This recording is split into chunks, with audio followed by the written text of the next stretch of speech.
Hi guys, Mrs. Ratliff going to read you Chapter 4 of The Chocolate Touch. John had the bad habit of chewing things when he was thinking hard. This morning he had several things to think about. What had made the toothpaste taste like chocolate? What had made the orange juice taste just like chocolate? What had made the bacon and eggs taste like chocolate? What had made the toast and butter and marmalade taste like chocolate? Each one of these things had felt the way it had always felt before. The toothpaste had been soft and pasty. The bacon had been hot, crisp, and oily. The toast had been crunchy, and the marmalade sticky and lumpy.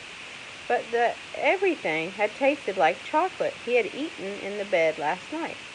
John put a gloved thumb in his mouth and thoughtfully chewed. His mother had frequently pointed out to him that chewing his gloves made little holes that let in the cold air. But he chewed them just the same when he was thinking hard. This time he noticed something very queer about the thumb of his glove. Instead of tasting leathery, it tasted like chocolate. John pulled his thumb out of his mouth. The part of the glove that had been in his mouth was now brown instead of black like the rest. He bit the end of the leather thumb again. It came right off in his mouth, leaving his own thumb bare. John chewed, and it was like chewing leather made of chocolate. Leather that melted like chocolate. In a second or two he swallowed it. The gloves were not new. John had had them quite a while. He couldn't understand why he had never thought of eating them before. He tried to tear off one of the fingers, but the leather was too strong for him. He put it in his mouth, and it immediately turned into chocolate. Then he was able to break it off easily. He popped it into his mouth and chewed it up and swallowed it. It was delicious. Walking along, devouring his glove, John did not notice one of his schoolfellows, Spider Wilson, until he heard his voice. "John's gone crazy! John's gone crazy!" Spider yelled. Then he turned on John. "Don't they feed you where you live?" he sneered. Spider was in the grade just above John's, and was one of the meanest, slyest boys in the whole school. John gulped down a large piece of the second glove's palm and looked pleased. "What's the matter?" Spider demanded. Do your people make you eat leather?" "This is a special leather," John replied. He licked his lips and sighed contentedly. "It turns into chocolate as soon as you put it into your mouth. Look!" John bit off the glove little finger, and it took it out of his mouth. "Now it's chocolate." He put it back in his mouth and gulped it down. "Give me a piece," Spider said. There's John and Spider. "Why should I?" John wanted to know. "They're my gloves. Hand over a piece," Spider said. "Do I eat your gloves?" John asked reasonably, his mouth full of chocolate. "Why should you eat mine? Those aren't real gloves," Spider said.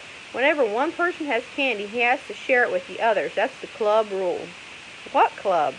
John asked. "Never mind what club," Spider said, "but you'd better let me have some of that chocolate." Without waiting longer, Spider snatched what was left of the second glove. John was too surprised to resist, and he didn't want to anyhow.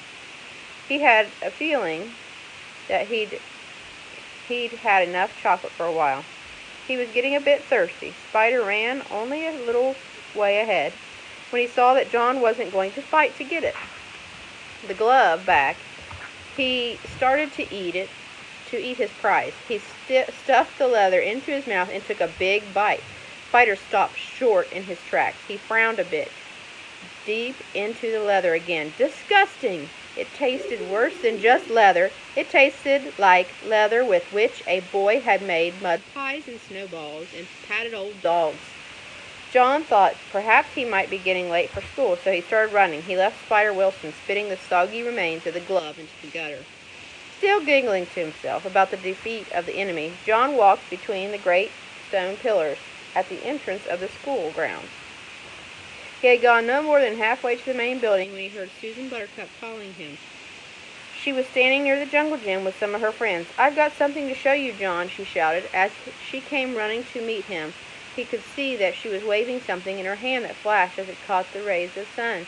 It was a silver dollar. "It's a birthday present," she explained, showing him the dollar. "Isn't it beautiful?" The sight of such wealth made John forget the triumphs of his day. "It's a good present," he said. "Are you sure it's made of silver, though?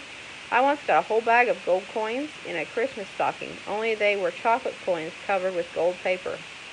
Of course it's real, silly, Susan said. My daddy said so. You can feel it if you don't believe me. She handed him the coin. John looked at the coin suspiciously. All right, Susan said. Bite it if you think it isn't real. Go on, bite it. John felt rather silly. I can see it's real now, he said. I don't have to bite it. But I want you to, Susan insisted. You weren't sure.